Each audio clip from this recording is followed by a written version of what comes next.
नमस्कार। हाल ही में एक नई मलयालम फिल्म है लोका चैप्टर 1 चंद्रा। उसका ट्रेलर आया है और सच कहूं तो आते ही इसने इंटरनेट पर ना काफी चर्चा बटोर ली है। हाँ बिल्कुल, मैंने भी देखा। मतलब जबरदस्त बज़ है इसको लेकर। वही तो, लग रहा है सिने प्रेमियों में इसे लेकर काफी उत्सुकता है। हम्म। तो आज हम इसी पर थोड़ी गहरी नजर डालने वाले हैं।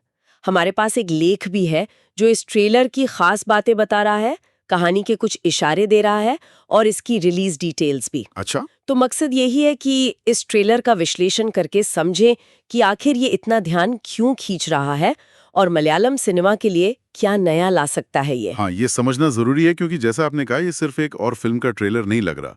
मतलब जो लेख हम देख रहे हैं वो भी इसी तरफ इशारा कर रहा है कि ये कुछ अलग करने की कोशिश है। अलग कैसे? इसमें देखो, पौराणिक कथाओं वाले एलिमेंट्स दिखते हैं, फिर साथ में एक भविष्य की दुनिया भी है जो थोड़ी डार्क सी डिस्टोपियन टाइप लगती है, और ऊपर से एक्शन भी है जोरदार। हाँ, वो मिक्सचर बड़ा इंटरेस्टिंग लग रहा है। तो आज हम इसी लेख के आधार पर ट्रेलर के इन अलग अलग पहलुओं को थोड़ा जोड़कर देखने की कोशिश करेंगे कि भाई ये सब मिलकर क्या कहानी कह रहे हैं। बिल्कुल।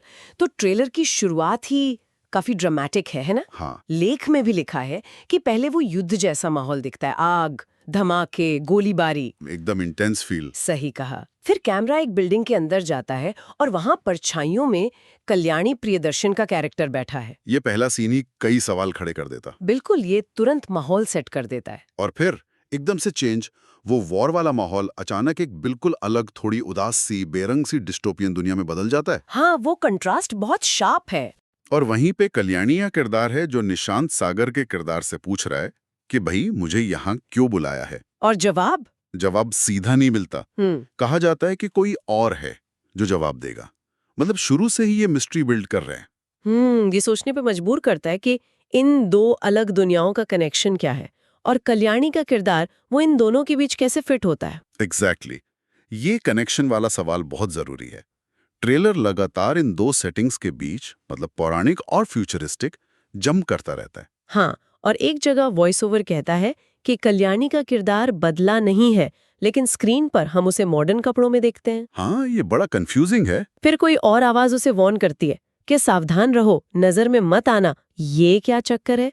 क्या वो कोई ऐसी हस्ती है जो टाइमलेस है, या ये अलग अलग टाइमलाइन है बस? ये वाकई सोचने वाली बात है। शायद ये विरोधाभास ही कहानी का मेन पॉइंट हो। क्या उसका ना बदलना उसकी अंदरूनी ताकत या पहचान की तरफ इशारा है, चाहे बाहरी दुनिया बदल गई हो? और ये वार्निंग क्यों? किससे खतरा है उसे? ट्रेलर हमें और भी कैरेक्टर से मिलवाता है। नस्लेन हैं, अरुण कुरियन, चंदू सलीम कुमार भी दिखते हैं। हाँ, ये सब यंग एक्टर्स हैं। तो इनकी मौजूदगी कहानी में एक और लेयर जोड़ सकती है। शायद कल्याणी के किरदार के सपोर्ट में हो या विरोध में, कौन जाने। और एक और कैरेक्टर है जिस पे ध्यान जाता है, तमिल एक्टर और कोरियोग्राफर सैंडी। उनका मलयालम डेब्यू है ये, एक पुलिस ऑफिसर के रोल में। अच्छा, सैंडी मास्टर, वो तो कमाल के डांसर हैं। एक्टिंग में डेब्यू, इंटरेस्टिंग। हाँ, और लेख उनके एक डायलॉग का जिक्र करता है जो थोड़ा चौंकाने वाला है। वो औरतों के बारे में अपने पिता की कही बात दोहराते हैं कि औरतें या तो गुणी होती हैं या अन्यथा, और ये बात बड़े तिरस्कार से कहते हैं। ओह। फिर ये भी कहते हैं कि मर्दों को औरतों के बिना ही मामले सुलझाने चाहिए। अब ये सिर्फ कैरेक्टर इंट्रोडक्शन है या फिल्म सोसाइटी पर भी कोई कमेंट कर रही है? ये एक बहुत ही इंटरेस्टिंग पॉइंट है। देखो, इस तरह का डायलॉग आजकल के सिनेमा में यूं ही नहीं डाला जाता। ये या तो उस कैरेक्टर की नेगेटिव सोच दिखाने के लिए है ताकि ऑडियंस उसके अगेंस्ट हो जाए, या फिर ये फिल्म के बड़े थीम का हिस्सा हो सकता है। क्या ये डिस्टोपियन दुनिया औरतों के लिए दमनकारी है, या फिर ये माइथोलॉजी के उन पहलुओं से जुड़ता है जहां फीमेल पावर को दबाने की कोशिश हुई। स्रोत में ये क्लियर नहीं है, पर ये डायलॉग सोचने पर मजबूर करता है कि फिल्म सिर्फ एक्शन फैंटेसी नहीं, शायद इसमें सोशल कमेंट्री भी हो। हाँ, ये पॉसिबल है। और पूरे ट्रेलर में कल्याणी के किरदार पर वो रहस्य बना रहता है। यहाँ तक कि नस्लेन का किरदार अपने दोस्तों से कहता है कि वो उसके बारे में कुछ नहीं जानते, वो एक पहेली है। ये क्यूरियोसिटी बढ़ाता है। हम जानना चाहते हैं कि भाई वो कौन है, उसकी पावर्स क्या हैं, उसका पास्ट क्या है। बिल्कुल। और इसी मिस्ट्री के साथ जुड़ा है एक्शन। ट्रेलर में कल्याणी के आसपास घूमते कई एक्शन सीक्वेंस की झलकियां हैं। वो सिर्फ एक मिस्टीरियस फिगर नहीं है, बल्कि एक्शन में भी माहिर दिखती है। हाँ, वो टिपिकल डैम्सेल इन डिस्ट्रेस वाला मामला नहीं लग रहा। बिल्कुल नहीं, लेकिन एक्शन के बीच एक फनी मोमेंट भी है जिसका जिक्र है सोर्स में, जब चंदू सलीम कुमार का कैरेक्टर शायद कल्याणी की कोई अविश्वसनीय हरकत देखकर नस्लिन से पूछता है, क्या वो सच में उड़ सकती है? हाँ, वो मजेदार है। ये थोड़ा कॉमिक रिलीफ जैसा है, लेकिन साथ ही ये फिल्म के फैंटेसी एलिमेंट को और कंफर्म करता है। मतलब दर्शकों के मन में भी सवाल आता है, उसकी एबिलिटीज की लिमिट क्या है? वो उड़ने वाला सवाल वाकई फनी है, और ये फिर से हमें उन बदलते सीन्स पर ले आता है। कभी वो प्राचीन मंदिर या किला जैसा कुछ, तो कभी फ्यूचर की वो डिस्टोपियन बिल्डिंग्स। ये विजुअल कॉन्ट्रास्ट बहुत स्ट्राइकिंग है। हाँ, विजुअली काफी रिच लग रहा है ट्रेलर। लेकिन शायद ट्रेलर का सबसे यादगार और जरूरी हिस्सा वो डायलॉग है जो कल्याणी की आवाज में सुनाई देता है। क्या आपको अंदाजा है कि कितने तथाकथित मिथक और किंवदंतियां वास्तव में असली हैं?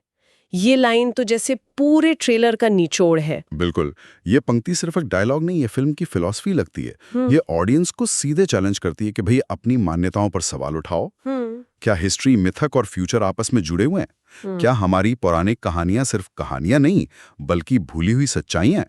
ये सवाली फिल्म को एक नॉर्मल एक्शन फैंटेसी से ऊपर उठाकर कुछ और गहरा बनाने का पोटेंशियल रखता है। सही कहा। और ट्रेलर का एंड भी इसी उम्मीद को जगाता है। एक हाथ में एक पौराणिक सी छड़ी, एक स्टाफ दिखाई देता है, और सोर्स कहता है कि ये किसी बड़े स्टार के कैमियो का हिंट हो सकता है। ओह अच्छा, कौन हो सकता है? यही तो सस्पेंस है। ये सवाल भी अब चर्चा का विषय बन गया है। हाँ, वो कैमियो वाला सस्पेंस भी अच्छी मार्केटिंग स्ट्रैटेजी है। कुल मिलाकर ट्रेलर एक बहुत ही एम्बिशियस प्रोजेक्ट का फील देता है। माइथोलॉजी, डिस्टोपिया, एक्शन, मिस्ट्री, इन सबको एक साथ लाना, और वो भी जैसा कि सोर्स कहता है, एक ऐसी सिनेमैटिक लैंग्वेज में जो मलयालम सिनेमा के लिए पूरी तरह से नई है। हाँ, ये पूरी तरह से नई वाली बात पर जोर देना जरूरी है। ये मेकर्स का कॉन्फिडेंस दिखाता है। बिल्कुल। ये सिर्फ एक जॉनरा मिक्स फिल्म नहीं लग रही, बल्कि मलयालम सिनेमा के दायरे को एक्सपैंड करने की कोशिश नजर आती है। शायद पैन इंडियन अपील को ध्यान में रखकर भी बनाया जा रहा हो। आजकल हम देख ही रहे हैं कि रीजनल सिनेमा कैसे नेशनल और इंटरनेशनल लेवल पर जा रहा है। सही बात है। लोस्का उसी डायरेक्शन में एक स्टेप हो सकता है। अच्छा, चलो थोड़ा पर्दे के पीछे की टीम पर भी बात कर लें। फिल्म के डायरेक्टर हैं डोमिनिक अरुण। हाँ, डोमिनिक करेक्ट। उन्हें हम उनकी पिछली फिल्म तरंगम से जानते हैं, 2017 में आई थी। टोविनो थॉमस थे उसमें। तरंगम भी थोड़ी हटके फिल्म थी, उसमें कॉमेडी और फैंटेसी का मिक्स था। क्या लगता है तरंगम का एक्सपीरियंस लोका में कैसे काम आया होगा? ये अच्छा सवाल है। देखो, तरंगम शायद बॉक्स ऑफिस पर बहुत बड़ी हिट ना रही हो, लेकिन उसकी स्टाइलिंग और जो नॉन लीनियर कहानी कहने का तरीका था, उसकी तारीफ हुई थी। उसमें भी रियलिटी और फैंटेसी के बीच की लाइन थोड़ी ब्लर थी। तो डोमिनिक अरुण का वो एक्सपीरियंस डेफिनेटली लोका जैसी कॉम्प्लेक्स कहानी को हैंडल करने में हेल्पफुल रहा होगा, खासकर जहां माइथोलॉजी और फ्यूचरिस्टिक एलिमेंट्स को मिलाना है। वो शायद विजुअल्स और टोन के साथ एक्सपेरिमेंट करने से डरते नहीं है। और एक और इंटरेस्टिंग नाम जुड़ा है, एक्ट्रेस शांति बालचंद्रन। वो इस फिल्म में सिर्फ एक्टिंग नहीं कर रही हैं, बल्कि उन्होंने एडिशनल स्क्रीन प्ले राइटर और ड्रामाटोर्जिस्ट के तौर पर भी काम किया है। ओह, ये तो काफी इंपॉर्टेंट रोल है, ड्रामाटोर्जिस्ट। हाँ, ड्रामाटोर्जिस्ट का रोल आमतौर पर कहानी के स्ट्रक्चर, थीम और किरदारों को और गहरा बनाने में मदद करता है। उनका कंट्रीब्यूशन कितना जरूरी हो सकता है? ये काफी अहम हो सकता है। देखो, शांति बालचंद्रन खुद एक टैलेंटेड एक्ट्रेस हैं और थिएटर से भी जुड़ी रही हैं। उनका ड्रामाटोर्जिस्ट के रूप में जुड़ना ये सिग्नल देता है कि कहानी और किरदारों की डेप्थ पर काफी ध्यान दिया गया है। मतलब सिर्फ विजुअल तमाशा नहीं। हाँ, मतलब ये सिर्फ विजुअल स्पेक्टिकल बनाने की कोशिश नहीं, बल्कि एक स्ट्रॉन्ग ड्रामेटिक स्ट्रक्चर वाली फिल्म बनाने का इरादा दिखता है। खासकर जब आप माइथोलॉजी और डिस्टोपियन फ्यूचर जैसी कॉम्प्लेक्स थीम से डील कर रहे हों, तो एक ड्रामाटोर्जिस्ट का नजरिया बहुत वैल्यूएबल हो सकता है। और फिर आते हैं प्रोड्यूसर पर, दुलकर सलमान। वो अपने बैनर वेफेरर फिल्म्स के अंडर इसे प्रोड्यूस कर रहे हैं। दुलकर सलमान का नाम जुड़ने का क्या मतलब है इस प्रोजेक्ट के लिए? दुलकर सलमान का बतौर प्रोड्यूसर जुड़ना कई मायनों में महत्वपूर्ण है। पहला, ये प्रोजेक्ट के प्रति उनके भरोसे को दिखाता है। वेफेरर फिल्म्स ने हाल के सालों में कुछ बहुत ही इंटरेस्टिंग और सक्सेसफुल फिल्में प्रोड्यूस की हैं, जैसे कुरूप या कन्नुम कन्नुम कोल्लेयाडी काल। हाँ, उनकी फिल्में काफी चर्चा में रहती हैं। तो उनका नाम प्रोजेक्ट को एक बड़ा कैनवस और बेहतर मार्केटिंग पुश देता है। दूसरा, दुलकर खुद एक पैन इंडियन स्टार हैं, तो उनका सपोर्ट फिल्म की वाइडर अपील को बढ़ाने में मदद कर सकता है। ये दिखाता है कि लोका को शायद सिर्फ मलयालम ऑडियंस तक ही सीमित रखने का इरादा नहीं है। ये बड़े स्केल और एम्बिशन का साइन है। ये सारे पहलू मिलकर फिल्म के लिए उम्मीदें वाकई बढ़ा देते हैं। अब रिलीज की बात करें तो डेट फाइनल है, 28 अगस्त को वर्ल्ड वाइड रिलीज हो रही है। अच्छा, 28 अगस्त। लेकिन उसी दिन एक और बड़ी मलयालम फिल्म आ रही है, मोहनलाल की हृदय पूर्वम। बॉक्स ऑफिस पर ये क्लैश कितना इंटरेस्टिंग होगा। अरे बाप रे, ये क्लैश तो जबरदस्त होने वाला है। ओणम का फेस्टिव सीजन है तो बड़ी फिल्में आती ही हैं, और इस बार मोहनलाल और कल्याणी प्रियदर्शन आमने सामने। हाँ, हृदय पूर्वम एक अलग जॉनर की फिल्म लग रही है, शायद ज्यादा फैमिली ओरिएंटेड हो। वहीं लोका एक्शन फैंटेसी थ्रिलर है। दोनों का अपना अपना ऑडियंस बेस है, लेकिन स्क्रीन्स का बंटवारा और ओपनिंग कलेक्शन पर इस क्लैश का असर जरूर पड़ेगा। देखना होगा कि ऑडियंस किस तरह की कहानी को ज्यादा पसंद करती है। और कल्याणी प्रियदर्शन के लिए तो ये हफ्ता बहुत ही स्पेशल होने वाला है। लोका 28 अगस्त को आ रही है और ठीक अगले दिन 29 अगस्त को उनकी एक और फिल्म रिलीज हो रही है, फहाद फासिल के साथ ओडुम कुथीरा चाडुम कुथीरा। क्या बात है, बैक टू बैक रिलीज। हाँ, एक ही हफ्ते में दो बड़ी और बिल्कुल अलग तरह की फिल्में। हाँ, ये कल्याणी की करियर के लिए एक बड़ा मोमेंट हो सकता है। ओडुम कुथीरा चाडुम कुथीरा एक कॉमेडी फिल्म लग रही है, जबकि लोका में उनका कैरेक्टर एकदम इंटेंस और एक्शन ओरिएंटेड है। बिल्कुल, ये उनकी वर्सेटिलिटी दिखाने का एक बेहतरीन मौका है। दो बड़ी फिल्मों का लगभग एक साथ आना उनके बढ़ते स्टारडम का भी प्रूफ है। ये दिखाता है कि मेकर्स उन पर कितना भरोसा कर रहे हैं। ऑडियंस को भी एक ही हफ्ते में उनके दो बिल्कुल अलग अवतार देखने को मिलेंगे। तो अगर हम सारी बातों को समेटें, लोका चैप्टर 1 चंद्रा का ट्रेलर कई वजहों से ध्यान खींच रहा है। एक तो वो माइथोलॉजी और डिस्टोपियन फ्यूचर का यूनिक मिक्सचर, फिर कल्याणी प्रियदर्शन का सेंट्रल रोल जो मिस्ट्री और एक्शन से भरा है, विजुअल्स का ग्रैंड स्केल, डोमिनिक अरुण का डायरेक्शन, दुलकर सलमान का प्रोडक्शन, हाँ, और मलयालम सिनेमा में कुछ नया लाने का वादा। ये सब मिलकर इसे एक मोस्ट अवेटेड फिल्म बनाते हैं। निश्चित रूप से। और इस सब के बाद एक सवाल या कह लो एक विचार मन में आता है, जो सीधे तौर पर सोर्स में नहीं है लेकिन उसकी बुनियाद पर खड़ा है। क्या? जब ट्रेलर पूछता है कि कितने मिथक असल में सच हैं, तो ये हमें सोचने पर मजबूर करता है, क्या हमारी दुनिया की समझ अधूरी है? क्या अतीत की कहानियां सिर्फ एंटरटेनमेंट नहीं, बल्कि किसी गहरी सच्चाई का कोड है जिसे हम भूल चुके हैं? Interesting point. लोका शायद इसी आइडिया को एक मॉडर्न थ्रिलिंग तरीके से एक्सप्लोर करने जा रही है।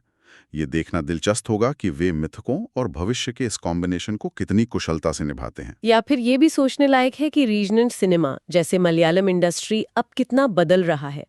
पहले जहां ज्यादातर रियलिस्टिक या फैमिली ड्रामा बनते थे, वहीं अब लोका जैसी बड़े बजट की जॉनर बेंडिंग एम्बिशियस फिल्में बन रही हैं। सही बात है। ये मेकर्स के बढ़ते कॉन्फिडेंस और ग्लोबल ऑडियंस तक पहुंचने की इच्छा को दिखाता है। क्या ये मलयालम सिनेमा के एक नए दौर की शुरुआत है, जहां कहानी कहने के नए और बोल्ड तरीके अपनाए जा रहे हैं? बिल्कुल, इसका जवाब तो फिल्म आने पर ही मिलेगा, लेकिन ट्रेलर ने उम्मीदें जरूर जगा दी हैं। हाँ, इंतजार रहेगा 28 अगस्त तक।